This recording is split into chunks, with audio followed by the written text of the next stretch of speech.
नटखट बंसी वाले गोकुल के राजा, मेरी अखियां तरस गई अब तो आजा, आजा आजा आ भी जा।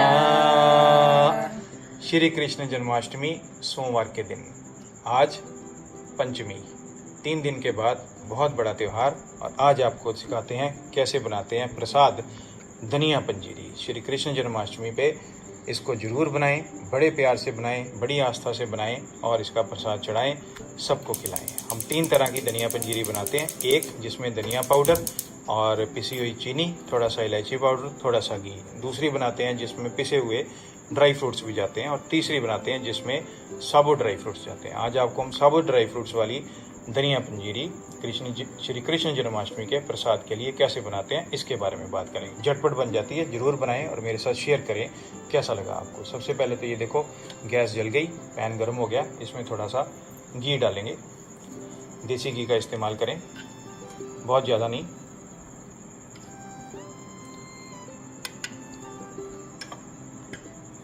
थोड़ा सा घी मेल्ट होगा, फिर इसमें पहले तो ये ड्राई फ्रूट्स रोस्ट करेंगे। आपको मैं दिखा देता हूँ क्या क्या रखा है यहाँ पे। ये धनिया पाउडर है करीब 250 ग्राम, ये पिसी हुई चीनी है, पाउडर शुगर। इसको हमने घर में पीसा है, आसानी से पिस जाती है ये ग्राइंडर में।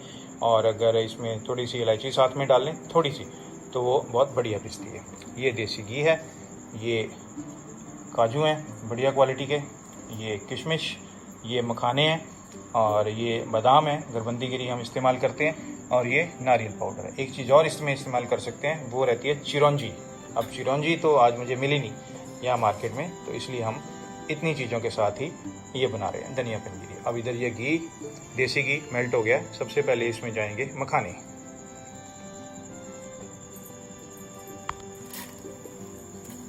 तो थोड़ा सा इनको क्रिस्प होने तक रोस्ट करेंगे, बहुत ज़्यादा नहीं। अभी इनका कलर चेंज होने लगेगा जैसे ये घी को थोड़ा थोड़ा एब्जॉर्ब करेंगे। तो एक आपके पास हैंडी रहना चाहिए कंटेनर, जिसमें आप ये ड्राई फ्रूट रोस्ट करके साथ ही निकाल सकें। देखिए हमने रखा जी। तो इस स्टेज पे गैस को बहुत ज़्यादा बढ़ाना नहीं, बहुत ज़्यादा कम नहीं रखना, बस मीडियम आंच पे। कभी कभी जब हम पिसे हुए ड्राई फ्रूट वाली बनाते हैं तो इनमें खाने के पहले हम नाइफ की हेल्प से इनके पीसेस कर लेते हैं और फिर इनको रोस्ट किया जाता है। दोनों ही तरह से मखाने बहुत बढ़िया फ्लेवर देते हैं और बहुत ही अच्छा क्रिस्पी एक क्रंच देते हैं धनिया पंजीरी के अंदर। अब देखो ये कलर चेंज होना शुरू हो गया, देख रहे हैं। मखाने एक बहुत ही बढ़िया ड्राई फ्रूट है, बहुत ही हेल्दी। आजकल तो इसको भी सुपर फूड्स में ही लिया जाता है मोस्टली केसेस में।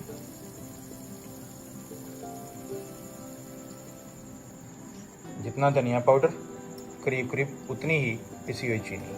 हम इस रेशो से चलते हैं, बाकी आप चीनी कम ज़्यादा कर सकते हैं अपनी पसंद के अनुसार। अब ये मखाने करीब करीब रोस्ट हो गए हैं, अब इनको खाली कंटेनर में निकाल दिया जाएगा।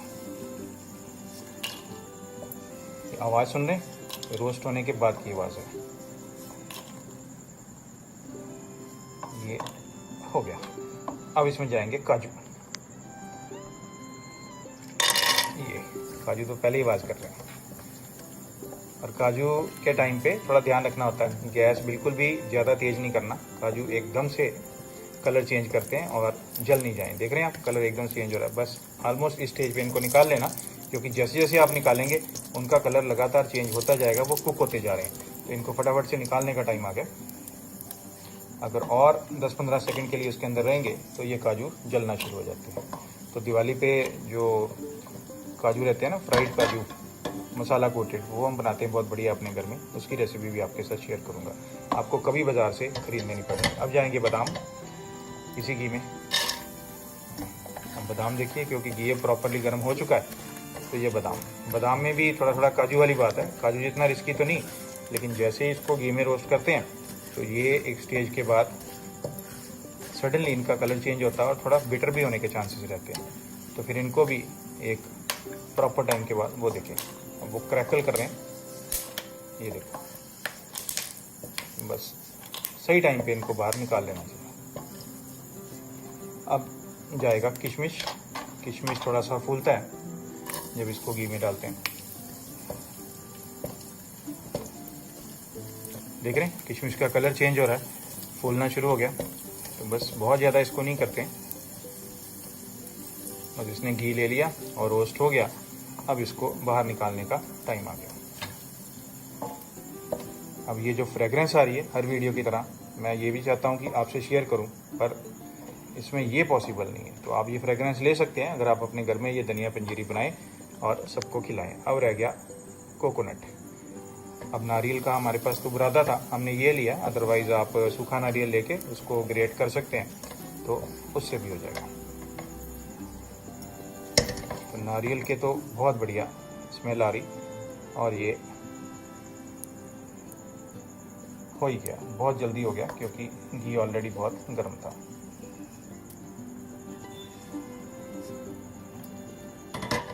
अब फिर से घी डाला जाएगा पैन में, और घी की क्वांटिटी आप डिसाइड कर सकते हैं। थोड़ी ज़्यादा डालेंगे तो थोड़ा और रिच पंजीरी बनेगी, थोड़ी मीडियम डालेंगे तो ठीक ठीक वाली बनेगी, जैसे आपकी मर्जी। थोड़ा सा और मेरे ख्याल से डाला जा सकता है घी, क्योंकि करीब 250 ग्राम के करीब तो धनिया पाउडर ही है। चलो, अब पैन तो ऑलरेडी गर्म है तो घी फटाफट मेल्ट हो रहा है। अब टाइम है इसके अंदर धनिया पाउडर डालने का।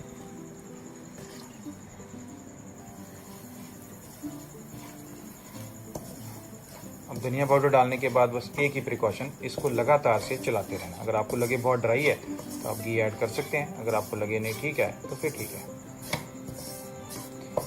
अब बहुत बढ़िया स्मेल आ रही है यहाँ पे, बहुत ही ज़्यादा बढ़िया धनिया के रोस्ट होने की, वो भी देसी घी में।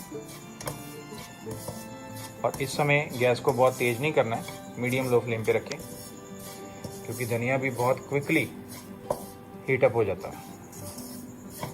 बस ये घी अच्छी तरह से पकड़ ले और इसका कच्चापन चला जाए, एरोमा जो है, फ्रेगरेंस बहुत अच्छी तरह से आने लगे, तो समझ लो कि ये ऑलमोस्ट हो गया। तो मुश्किल से 2 से 3 मिनट से ज़्यादा टाइम नहीं लगना चाहिए ये प्रोसेस होने में, डिपेंडिंग अपॉन कि कितना धनिया आप यूज़ कर रहे हैं। अगर आप हाफ केजी के साथ चलेंगे तो 4 से 5 मिनट लग सकते हैं, ये हमारे एक्सपीरियंस के अकॉर्डिंगली मैं आपको बता रहा हूँ। अब मेरे ख्याल से तो ये धनिया भून के तैयार हो गया। अब इसमें पाउडर्ड शुगर, अब ये चीनी पीसते समय थोड़ी सी इलायची डालने से फ्लेवर भी आ जाता है और चीनी भी बहुत बढ़िया पीसती है। अब इसमें चीनी डाल दें और इसको हिलाते रहें, लगातार चलाते रहना इसको। तो जैसे अब ये वाइट वाइट लग रहा है, अभी ये दोनों का कलर ब्लेंड हो जाएगा और आपकी पंजीरी ऑलमोस्ट रेडी हो जाएगी। लेकिन ध्यान यही रखना है कि गैस को कम ही रखना है, तो धनिया जो है जलना नहीं चाहिए। तो बहुत बढ़िया प्रसाद बनता है, ऑलमोस्ट बन ही गया। मैंने आपको कहा ही था ये झटपट रेसिपी है। अब इस स्टेज पे ये जो ड्राई फ्रूट रोस्ट किए हैं ये सारे के सारे इसमें डाल के अच्छे तरीके से मिक्स कर देना। अब आपका दिल मुझे पता है खाने को भी कर रहा है और बनाने को भी कर रहा है। हो सकता है आप इसको आज ही बनाएं, और नहीं तो जन्माष्टमी से पहले तो आप बना ही लेंगे। हमें इंतज़ार रहेगा आप लोगों के कमेंट्स का, आप लोगों के व्यूज़ का, कि आपको ये धनिया पंजीरी बनाने के बाद कैसी लगी। और श्री कृष्ण जन्माष्टमी की आप सब लोगों को बहुत बहुत बधाई। बधाई तो खैर चलो हम आपको उस दिन भी देंगे जिस दिन कृष्ण जन्माष्टमी। तो ये देखो एकदम फ्रेश बनी हुई बहुत ही ब्यूटीफुल धनिया पंजीरी प्रसाद श्री कृष्ण जन्माष्टमी का। अब आपने ये वीडियो तो एंड तक देख ही लिया, अब इसको आप लाइक भी आपने कर दिया होगा, सब्सक्राइब करें, बाकी लोगों से भी सब्सक्राइब करवाएं और बेल बटन को दबा के रखें, ऑल पे सेट करके रखें, ताकि आपको ऐसी बढ़िया बढ़िया रेसिपीज़ इमीडिएटली मिल जाएं जैसे ही हम उनको पोस्ट करें। और अब अगले वीडियो तक के लिए मुझे आपसे इजाज़त लेनी चाहिए। ऐसी बढ़िया रेसिपी के साथ हम फिर हाजिर होंगे। फिलहाल श्री कृष्ण जन्माष्टमी की आपको बहुत बहुत बधाई। और प्रसाद के तौर पे ये धनिया पंजीरी बहुत स्वादिष्ट, बहुत बढ़िया कैसे घर पे बनानी है इसके बारे में आपको बताया। इंतज़ार करेंगे आपके व्यूज़ का और जो फ़ोटोज़ आप क्लिक करके भेजोगे उनका। तो ज़रूर बनाएं, प्यार से बनाएं, सबको खिलाएं। फिर से हो जाए। नटखट बंसी वाले गोकुल के राजा, मेरी अखियां तरस गई अब तो आजा। आजा आजा